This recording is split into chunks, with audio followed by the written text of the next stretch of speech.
Hey everybody, Andre here, and today I want to talk about textbooks. So I love the music theory subreddit, and one of the things that comes up most frequently on that subreddit is the question of what books should I look at when I am doing self-study for music?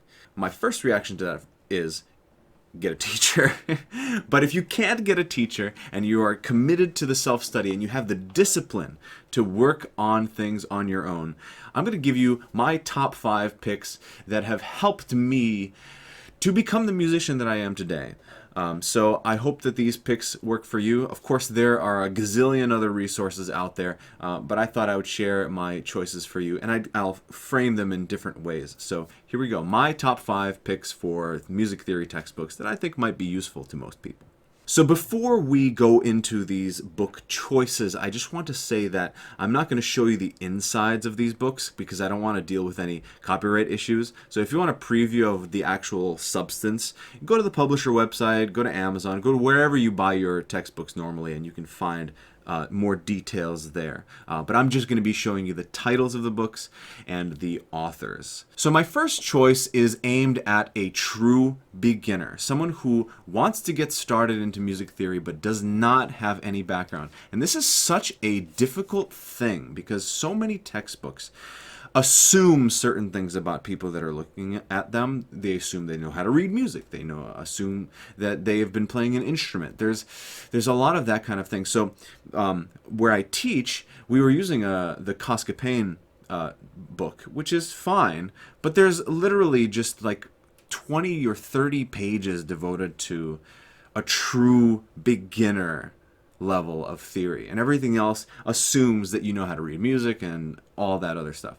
So there's one book that I found that is terrific at giving the beginner a balanced approach, which is A Music Theory, Balanced Approach by Sumy Takesue. Why I love this book, and I have the 3rd edition here. I love this book because it spends an enormous amount of time on the nuts and bolts of actually learning how to read music. It doesn't gloss over anything. It doesn't make any assumptions. It really guides you through step by step everything you need to know as a beginner. And it gives you lots of different exercises to work with, lots of different self-check things. You can go to the back of the book and you can check yourself.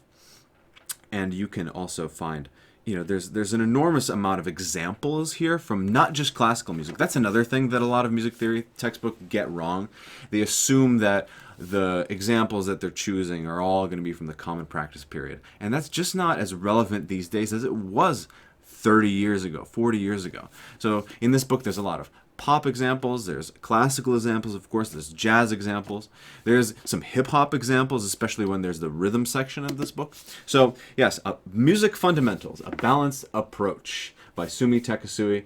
Very good, highly recommended if you are a true beginner looking to get started and are feeling overwhelmed by the varying levels of books that are out there on the market. So here you go. Definitely my choice for a true beginner. So let's say you've been studying music for a little bit and want to take the concepts that you've learned in music theory and actually put them through their paces with actual pieces of music. So my second choice, and I'm going to show you one book, but it's basically a stand-in for the whole set. It's the Norton Anthology of Western Music by Burkholder and Palisca. And I have the 6th edition here, but I'm pretty sure this is an old version. There's several others. And there are several of these. This particular copy is volume 2, the classical period to the romantic. And there are other volumes that go into the present day. And why I love these books is they're massive, first of all, and they show you full movements or excerpts from various pieces. And they give you a written analysis and show you the different interesting things that go on in these pieces, and they give you really solid examples from the repertoire. So yeah, and they give you a nice analysis. They show you different examples of motives, and there's a lot of objective information in here. Of course, there's some subjective stuff as well, which is inevitable whenever you start to write about analyses. But if you're looking to get started with figuring out how to approach analyzing a piece, and you want some actual firm examples of the concepts that you've been learning, you can go no better than the Norton Anthology. So you can check that out, and there's a big set of them. Highly recommended. My third book for you is if you're done learning about tonal theory and want to explore the realm of the 20th century and beyond, post-tonal music. I loved this book. This book opened my eyes. Introduction to Post-Tonal Theory by Joseph Straus. There's a lot of really amazing information in here. Very succinct language. It's very to the point. There's no dancing around topics. It's quite a short textbook. It's only about 270 pages long. But it, like the Norton books, gives you real examples, real pieces, gives you analyses of real pieces, and it explores different topics with great detail. The 20th century is interesting because so many of these pieces are, they're kind of one-offs in a way. There are certain things that recur throughout the pieces, but there's so much originality. Very much unlike the classical period, which had set forms that composers would follow. So in the 20th century, you have to approach the music slightly differently. And this gives you a lot of information on how to do that. Set theory, axes of symmetry, different pattern recognition ideas, interval vectors, stuff like that. It's really interesting. Some of the stuff can get pretty involved. So I definitely, if you're a beginner, don't go straight for this. That would be very bad for you. But if you have some music theory under your belt and really love the music of the 20th and 21st centuries, this is the gold standard. Really, really fantastic book for you to check out. So, Introduction to Post-Tonal Theory by Joseph Straus. So now we're stepping into the realm of practical application. So the first three books that I recommended to you are all about analyzing pieces and conceptual theory, but these next two are actually doing the thing, going to the piano, going and doing singing exercises. So one of the books that has really changed my life are the R.O. Morris and Howard Ferguson Preparatory Exercises in Score Reading. This is my fourth recommendation for you. This, if you can tell by the battered nature of this copy, is truly a phenomenal piece of text here. And it's actually not really a textbook. It's more like a collection of exercises. There's a few pages at the very beginning that explain the methodology of how to approach these exercises in here. But essentially, it walks you through clefs. It gives you a working knowledge of how to deal with alto clef and tenor clef, soprano clef, mezzo-soprano clef.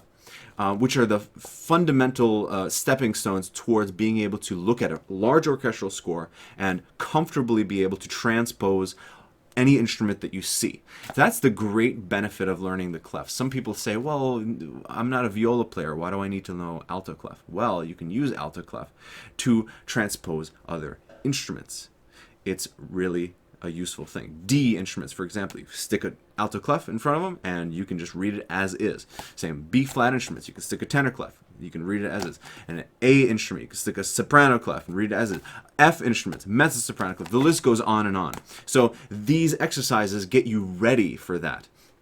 And the methodology is fantastic. You can play through them at the piano, you can speak the notes just without any instrument. You can sing them, you can sing and play, and you can do different combinations of things. So yes, this is a workhorse. This will break your brain, but if you can work through the exercises in this book, you are going to feel like a musical god. You will feel like you can do pretty much anything, because some of these exercises towards the back half of the book, 5 parts, all different clefs that are changing every couple of measures. It's insane.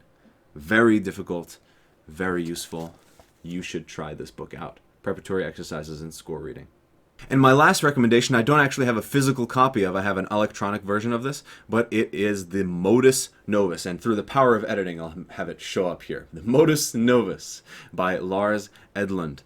And what this book is atonal sight singing exercises, and it goes through a huge range of different exercises to try and just sight sing. Again, like the previous book, it's mostly exercises rather than text-based.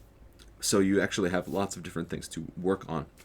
But what's cool is that you can apply the things you learn in the Straus book to the Modus Novus exercises and see if you can get it like a 2-in-1. You can analyze it in set theory and see if you can make sense of it. You can also try to approach the Modus Novus using solfege and constantly change your do, constantly change your tonic.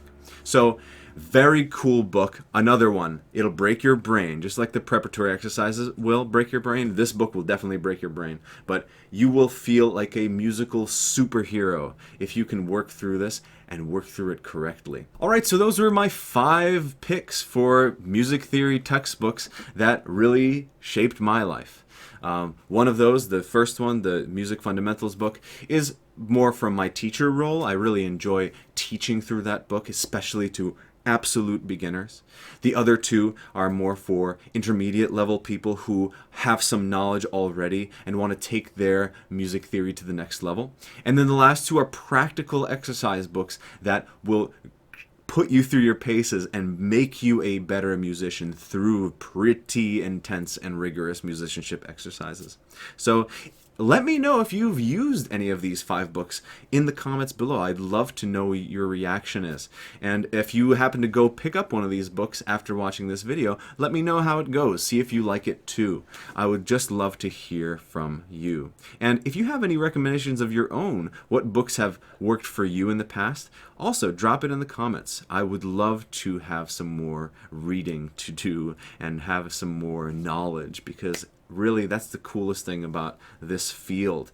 Just music is so wide. There's so much to learn, so much to unpack. And the way that people think about it is so interesting because there's so many different approaches out there. So I hope you enjoyed this video. If you did, please drop a like. Again, leave a comment.